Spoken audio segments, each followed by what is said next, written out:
made of a lot of layers. This is one of the first things we affirm here at LEARC when a youth walks through the door. Intersectional identities. We can't live full lives if we don't embrace our full selves.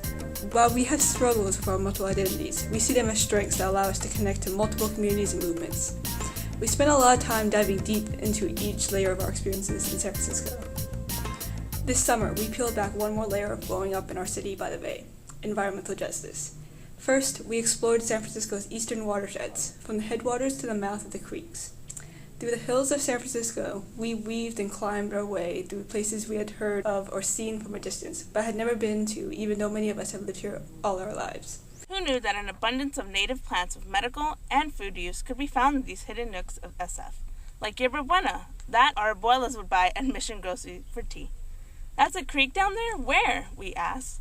So it was supposedly some magnificent creek, all dried up due to all the housing that has been built around it. We followed one of the creeks, Mission Creek, to its mouth where it empties out into the bay. As we geared up to go kayaking, many of us had the same thought in our minds. Why does it smell like a toilet? When we got in the water, we peered into an outflow pipe, which we learned is where combined rainwater and sewage flow out when the city system gets overwhelmed. I don't know about this. Some of us with Chinese and Salvadorian heritage fondly think about seafood meals, but didn't know how to swim. Some of us had a fear of water, even though we lived by the bay our whole lives. Despite our differences in experiences with water, together we were excited to get out in the bay for the first time ever.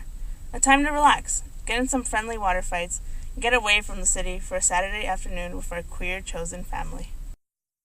The streets, the houses, the malls. The built environment had an invisible side that we had never thought about before, that we took for granted. Another layer to peel back, the water and sewage grid that lay below our feet. We had collected so many questions. Why was the city's largest sewage treatment plant located in a low-income community of color? Who decided that power plants and other polluters should be in our neighborhoods?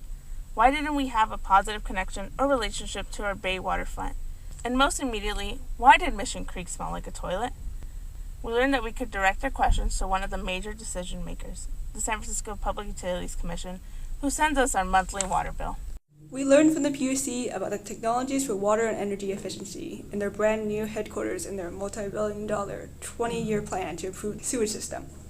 The construction in the mission is the PUC's way of adding green infrastructure to our neighborhoods, to allow the precious water to seep into the ground table rather than back up our sewers. But we didn't get some bigger questions answered, like why are projects like this happening now, and not when I was a kid? Is it because new people are moving into our neighborhoods, like in the mission? How are our communities involved in this process? It's great that these changes are finally happening, but we didn't know or have a say in these issues. It's important for us to be engaged because it directly impacts the places where we live, eat, play, and pray. If we don't get engaged now, our important perspectives might get left out. We want to know how to navigate the process to create the neighborhoods we want. We hope our stories inspire you to learn more about your own connections to water and to get out in our city and explore.